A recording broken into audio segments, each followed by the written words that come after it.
The Tiger Who Came to Tea, or TTWCTT, is a timely parable about the often chaotic effect that the natural world can have on the man-made one. It tells the story of a little girl, Sophie, and her mummy getting a visit from the titular tiger, who turns out to be the worst dinner guest since Hannibal Lecter. He rocks up uninvited and proceeds to eat and drink everything in the gaff, and when I say everything, I mean everything. He even drinks all the water in the tap. Is that even possible? I mean, I bet the water board was scratching their collective heads over that one. Poor Sophie and her mummy can only stand back and watch this chaos unfold, probably terrified of being torn limb from limb if they tell him to lay off the pork scratchings and bourbons. Finally, after he's had his fill, the professional piss-taker buggers off and leaves them bereft of, well, anything. Subsequently, when Daddy arrives home from being an extra in an L.S. Lowry painting, he doesn't even bat an eyelid, just shrugs it off and suggests they stuff their faces at a cafe down the street instead. The next day, Sophie and her mummy go shopping to replenish everything, and they also buy a great big fuck-off tin of tiger food, which, judging by the size of it, came from Costco, in case that stripy freeloader ever decides to swing by unannounced. Plot twist, he never does.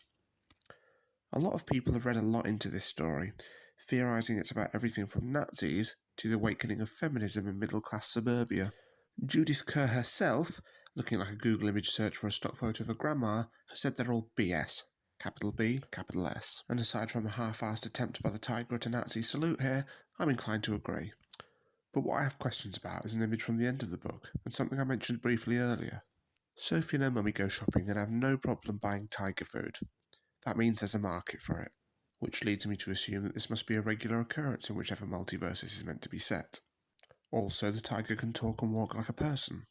One of two explanations for this. Either the tiger is the result of some sort of experimentation to integrate animals with people, clearly with mixed results, or tigers, and potentially other animals as well, though this is never explored in the book, have somehow evolved to become more like us, but now live on the fringes of our society, never quite being able to fit in, the vast majority having to roam the streets and beg for food wherever they can.